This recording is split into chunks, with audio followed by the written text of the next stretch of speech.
आप देख रहे हैं खबर फास्ट, तेज खबर, पैनी नजर। विधानसभा सत्र की शुरुआत होने वाली है और विपक्ष जो है लगातार सरकार के को घेरने की कोशिश कर रही है। बात करें भूपेंद्र सिंह हुड्डा अविश्वास पत्र लाने की बात कर रहे हैं, वहीं पर किसान सड़क पे बैठे हुए हैं। हमारे साथ शिक्षा मंत्री कंवरपाल गुर्जर हैं, इनसे जानेंगे कि आखिरकार सरकार का क्या प्लान है।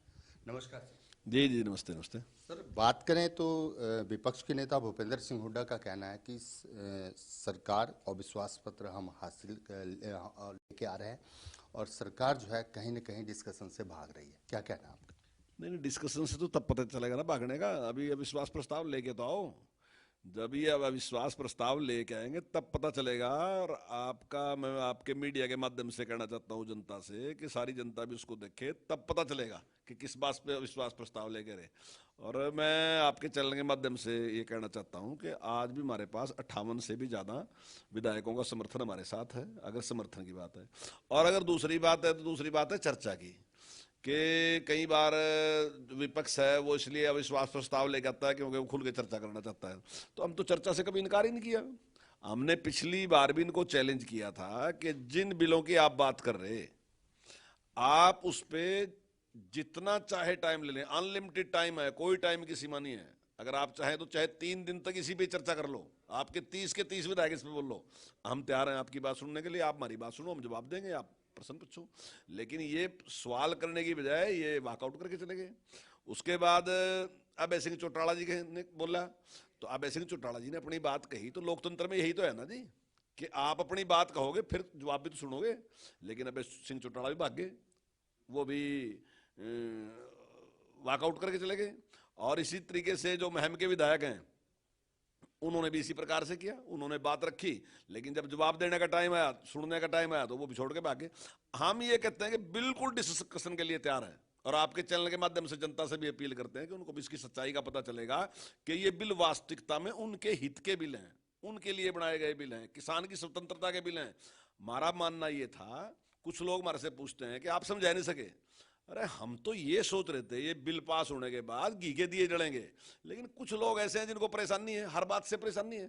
चाहे सीए आएगा तब भी उनको परेशानी है, चाहे हम बालाकोट में एक्शन करेंगे उस पर परेशानी है, चाहे हम सर्जिकल स्ट्राइक करेंगे उस पर परेशानी है, अगर हम वैक्सीन की खोज कर लेंगे जिसपे पूरी दुनिया में गौरव होना चाहिए था भारत के आदमी को, तो इनको उस पर भी परेशानी है।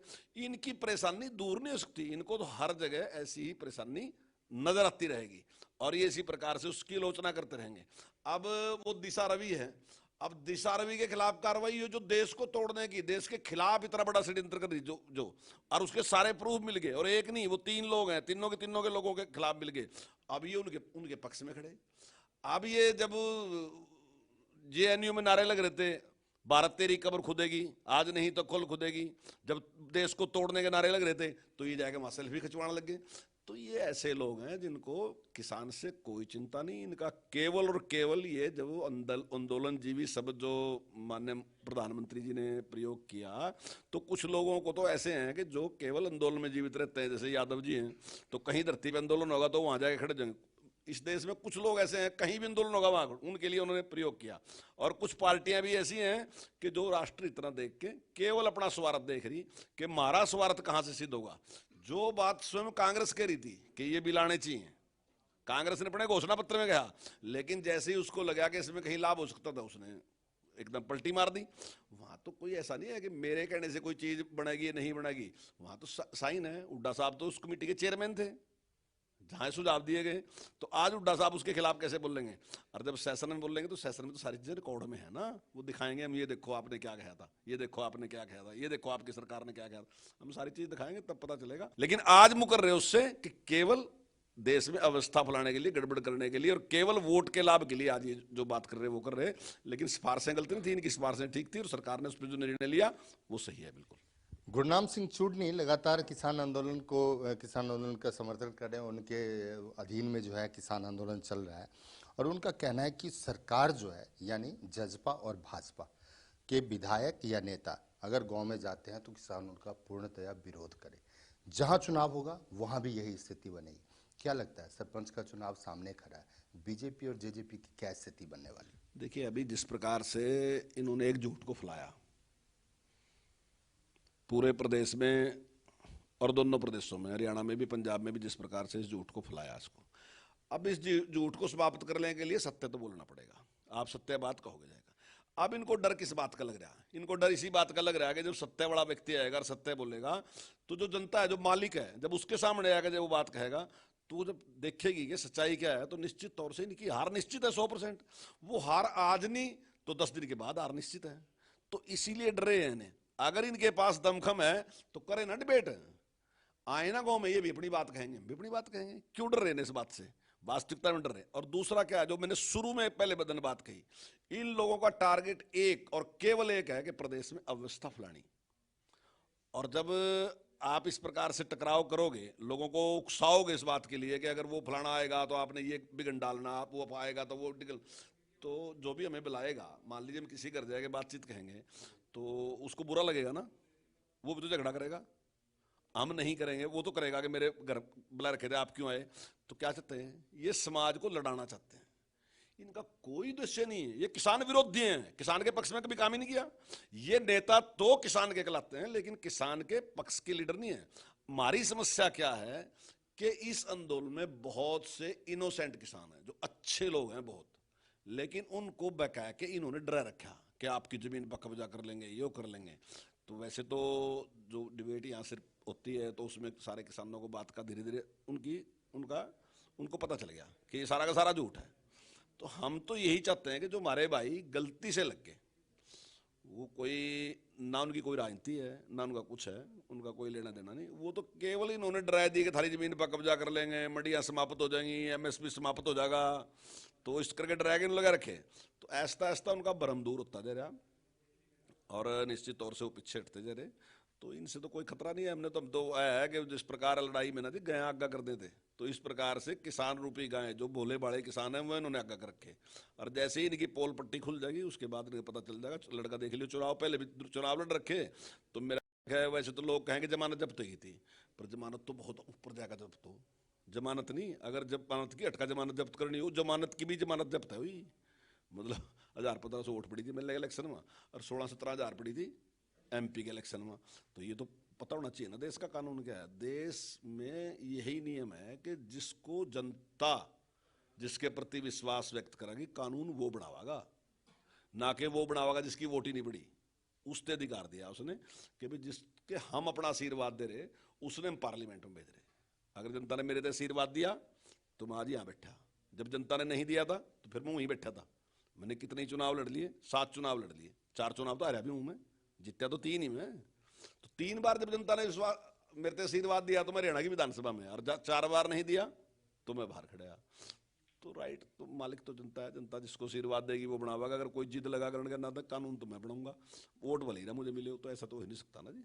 और सरकार हर बात के लिए तैयार है, किसी भी तरीके डिबेट पे भी तैयार है, बातचीत पे भी तैयार है। और मैं एक बात समझता हूँ कि जो गाँव का आदमी है वो इस पंचायती चीज को ज्यादा समझता है, बहुत बढ़िया से। जो लोकतंत्र है ना, मेरा ख्याल है उसकी समझ में औरों से भी ज्यादा है रहा।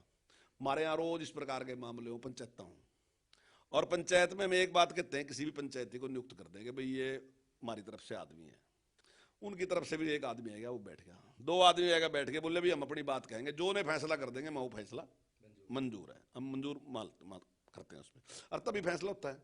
हम भी इसी बात के लिए तैयार हैं। अभी यहाँ सबसे बड़ा जो पंचायती है देश का, वो सुप्रीम कोर्ट है। हम कह रहे सुप्रीम कोर्ट में आप भी अपनी बात रख लो, हम भी अपनी बात रख, इन्हें रख ली। सुप्रीम कोर्ट ने कहा कि 4 आदमी ऐसे हैं जो इस चीज के विशेषज्ञ हैं। तो मेरी किसानों से वो है, रिक्वेस्ट है कि वो अपनी बात इन 4 विशेषज्ञों के सामने रखा, और फिर हम इनके साथ विचार विमर्श करके फिर हम फैसला करेंगे। लेकिन किसान यूनियन तो मुकर गई इस बात से। किसान यूनियन पार्लियामेंट की बात नहीं मानती, किसान यूनियन सुप्रीम कोर्ट की बात नहीं मानती, किसान यूनियन जो विशेषज्ञ उनके सामने अपनी बात रखती। तो क्यों नहीं रखती? क्योंकि उस पास कहने के लिए कोई बात नहीं, उसका काम जो है बकाने का काम है। जो विशेषज्ञ हैं उनको नहीं बका सकते, लेकिन आम जनता को बका सका। तो हम कह रहे कि वो बात कर लो, हम हर बात के लिए हम क्लॉज बाय क्लॉज विचार करने के लिए तैयार हैं। आप क्लॉज बाय क्लॉज बताओ कहाँ गलती है, अगर कहीं भी कानून में कमी दिखती है तो हम उसमें बदलाव करने के लिए तैयार हैं। तो हमने सारे ऑप्शन खुले रख रखे। दूसरी बात, मेरे व्यवहार से पता चलेगा मैं कैसा आदमी हूं। तो हमारी सरकार जो है, केंद्र सरकार जो है, उसने जो काम किसान के लिए किया, और हमारी ये रहना है कि सरकार जो काम हमने सरकार के लिए किया, हम उस पर भी टेबल पे बैठ के बातचीत करने के लिए, अगर हमने हमारा काम उनके मामले में, अगर उनका 75 है और हमारा 100 है, तब हमने पास करियो। अगर उनका 75 है और हमारा भी 75 है तो हमने फेल कर दियो। हम इतनी गारंटी है, कहीं टेबल पे डिस्कशन कर लो, और आज तक जितनी सरकारें रही किसी के साथ डिस्कशन करा लो, चाहे किसान क्रेडिट कार्ड बनाने की बात थी, चाहे किसान की फसल खरीदने की बात थी, वो हमने ज्यादा खरीदी, चाहे किसान समृद्धि योजना की बात थी, चाहे उसके ब्याज को कम करने की बात थी, चाहे हरियाणा में कोऑपरेटिव के ब्याज को पूरी तरह खत्म करने की बात थी, चाहे भावांतर भरपाई योजना की बात थी, जितनी भी किसानों के लिए योजनाएं हमने दी, हम दावे के साथ कह रहे हैं कि जो पहली सरकारें थी दिखा दो क्या किया। असली जो किसान की चिंता की वो हमने चिंता की, और हमारा टारगेट है कि किसान समृद्ध होना चाहिए। हमारी सोच ही है कि जब तक किसान समृद्ध नहीं होगा तब तक देश समृद्ध नहीं हो सकता किसी भी तरीके से। देश तब समृद्ध होगा जब देश का किसान समृद्ध होगा, और हम उसके लिए काम कर रहे हैं। निश्चित तौर से जो हमारा टारगेट है हम उसको पूरा करेंगे। बजट सत्र में शिक्षा और टूरिज्म को लेकर अगर बात करें तो आप क्या क्या मुद्दा रखने वाले हैं? नहीं, देख, शिक्षा के मामले में काफी सुधार वर्तमान सरकार ने किए। चाहे मॉडल स्कूल खोलने की बात आई तो हमने अब की बार 136 स्कूल अब की बार खोले। पिछली सरकारों ने टोटल 22 है, हमने 136 अब की बार हम खोलने जा रहे हैं। 125 की हमने सैंक्शन ले ली, मंजूर है, 125 हम खोल रहे हैं अभी, और आने वाले टाइम में इससे भी ज़्यादा और खोलने वाले हैं हम। ऐसे ही जो बैग फ्री स्कूल हैं वो भी हम 1000 स्कूल खोल रहे हैं। तो इस प्रकार से और भी ऐसे ही जो कॉलेज खोलने की बात थी वो बहुत बड़ी संख्या में मैंने एक टारगेट रखा है कि भाई 15 किलोमीटर के अंदर अंदर हम कॉलेज देंगे, तो वो भी हम देने लग रहे हैं। तो ऐसे बहुत से काम है। और जो अभी कोरोना के कारण हमने ऑनलाइन एजुकेशन दी तो उसमें बड़ी समस्या आई कि क्योंकि हमारे पास तो सरकारी स्कूलों में तो गरीब बच्चे हैं, तो उसके लिए भी हमने टैबलेट देने की योजना बढ़ाई, और जल्दी हम वो टैबलेट, अब टाइम तो लगेगा उसमें, देखो वो काफ़ी बड़ी संख्या है। अब जब लाखों देने हैं तो उसको बढ़ाना, उसके लिए योजना बनाना ठीक तरीके से। हम ये भी चाहते हैं कि उसमें केवल एजुकेशन देने का ही सिस्टम होगा, ना कि और अन्य कुछ देखने का, ताकि बच्चे कहीं और उनका दिमाग न लग के केवल उनका जो सिलेबस है वो पूरा करें और उसके बारे में। और वो आने वाले टाइम में भी उसको चलाना चाहते हैं, कि ऐसा नहीं है कि कोरोना है तो अभी चलाना चाहते हैं। हम चाहते हैं तो हम 8वीं से लेके 12वीं तक के सारे बच्चों को टैबलेट देने जा रहे हैं, तो उससे मुझे लगता है काफ़ी बड़ा लाभ बच्चों को होगा। लेकिन विपक्ष तो कह रहा है कि जो सरकार जो है वो सिर्फ घोषणाएं करती है, कोरोना खत्म होने के कगार पे है और बच्चों को टैब की जो सपना थी वो सपना ही रह गया। हाँ, नहीं, देखिए, टैब का सपना सपना नहीं रहेगा, बिल्कुल वो हकीकत में आएगा। हम उसकी तैयारी कर रहे हैं, सारा का सारा तैयारी कर ली, और आज भी एक मीटिंग थी, आज भी हमने बातचीत की, जल्दी हम उसकी डेट भी घोषित कर देंगे, तब तक हम सारे बच्चों को देंगे। और हम आने वाले टाइम में भी इसको चालू रखेंगे। आने वाले टाइम में भी हम चाहते हैं कि जो हमारे बच्चे हैं, क्योंकि जो हमारे पास जो बच्चे हैं ना जी, वो ज़्यादातर गरीब बच्चे हैं। मैं नहीं समझता कि उनकी इतनी सामर्थ्य है कि वो टैब वगैरह खरीद सकते हैं बेचारे। तो हम चाहते हैं कि उनके पास दिमाग तो बहुत है, इंटेलिजेंट बच्चे हैं, तो ऐसी सुविधा हम दे देंगे। आज दुनिया जो है वो बिल्कुल उसमें बदलाव आता जा रहा है, पुराने वाला जमाना अब नहीं है। अब सारा का सारा बच्चा जो सारा का सारा जो सिस्टम है वो बदलता जा रहा है, तो वो नई टेक्नोलॉजी का लाभ उनको भी मिले। तो हमारा प्रयास रहेगा कि वो आने वाले टाइम में भी शुरू करके रखें।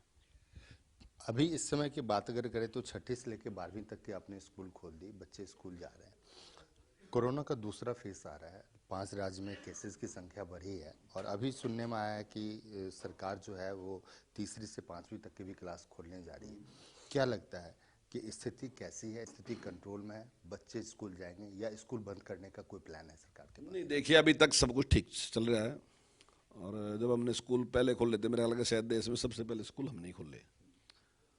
उसके बाद एक समस्या हमारे सामने आई थी, जब आपने या अन्य सभी मीडिया के जो अपने बंधु हैं उन्होंने मेरे से पूछा था इस बात के बारे में। मैंने तब भी ये कहा था कि ये कोई ऐसा नहीं है कि हमने निर्णय ले लिया हम निर्णय वापस नहीं लेंगे। अगर जरूरत होगी तो हम जैसी परिस्थितियाँ होंगी उसके हिसाब से निर्णय लेंगे। और जब अगर कहीं इस प्रकार की स्थिति आई तो हमने 15 दिन के लिए स्कूलों को बंद कर दिया, दोबारा फिर हमने स्कूलों को शुरू कर दिया। एजुकेशन देना भी जरूरी है, लेकिन एजुकेशन देने के साथ साथ बच्चों के स्वास्थ्य की चिंता करना हमारे लिए उससे भी ज़्यादा जरूरी है। हम भी उनके अभिभावक हैं। जब लोगों ने हमारे जिम्मेदारी दी तो ठीक है, उनके अभिभावक उनके माता पिता हैं, लेकिन उसके बाद हम भी उनके अभिभावक हैं। वैसी जिम्मेदारी हमारी भी है, लोगों ने हमारे दी जिम्मेदारी, तो ये जिम्मेदारी हमारी भी है। तो हमने उसकी चिंता की और स्टेप बाय स्टेप मैंने पहले भी कहा था कि हम आगे दूसरी क्लास से खोल लेंगे। हमने 6ठी से 10वीं तक की क्लास से खोल ली, अब हम 3री से 5वीं तक की क्लास से खोल रहे हैं। लेकिन अगर कहीं भी मेरे रत्ती पर भी ऐसा लगेगा कि इसमें कुछ भी खतरा है, मामूली भी खतरा है, तो हम निश्चित तौर से पुनर्विचार करेंगे निर्णय पे, कोई दिक्कत नहीं है। लेकिन ऐसा तो नहीं ना कि केवल हम पहले ही डर के बैठ जाए, हम कुछ निर्णय न लें, तो मेरा ख्याल है वो अच्छा नहीं है। अच्छा वो है कि हम निर्णय लें और उस पर शुरू करें, और शुरू करने के बाद अगर हमें थोड़ा सा भी कहीं लगेगा तो निर्णय लेंगे। जैसे माँ बाप अपने बच्चों के बारे में लेते हैं, तो ऐसे ही हम भी लेंगे बच्चों के बारे में। आपकी पार्टी की सरकार बिहार में है और बिहार सरकार ने एक फैसला लिया कि 5वीं से लेके और 8वीं तक के जो बच्चे हैं उनको बिना एग्ज़ाम दिए हुए इस बार रिजल्ट घोषित किया जाए। क्या हरियाणा में भी बच्चों को जो है, बच्चों के अंदर ये बहुत बड़ा सस्पेंस है कि आखिरकार पेपर जो होगा वो किस टाइप से होगा, कैसे होगा, ऑफलाइन होगा, ऑनलाइन होगा? क्या सरकार इस पर कुछ विचार कर रही है? अभी आपको बताया गया वो बच्चे बिल्कुल लापरवाह हो जाएंगे, तो ऐसा है उसके बारे में तुरंत उसी टाइम निर्णय ले लेंगे। जब निर्णय लेने का टाइम आएगा तब निर्णय ले लेंगे, उसमें जो भी निर्णय लेना होगा। तो अभी तो बच्चे अपनी पूरी तैयारी करें। धन्यवाद चौधरी साहब। दरअसल ये हमारे साथ शिक्षा मंत्री कंवरपाल गुर्जर थे, जहां शिक्षा को लेकर इन्होंने कही कि बच्चों की स्वास्थ्य सबसे पहले सरकार की प्राथमिकता है। वहीं किसान विरोधी बात करने वाले नेताओं को साफ शब्दों में कहा कि वो दरअसल अपने आप को झांके, क्योंकि सरकार किसान के साथ थी, किसान के साथ है और किसान के साथ रहेगी। अश्विनी कुमार के साथ मनीष कुमार, खबर फास्ट, चंडीगढ़। आप देख रहे हैं खबर फास्ट, तेज खबर, पैनी नजर।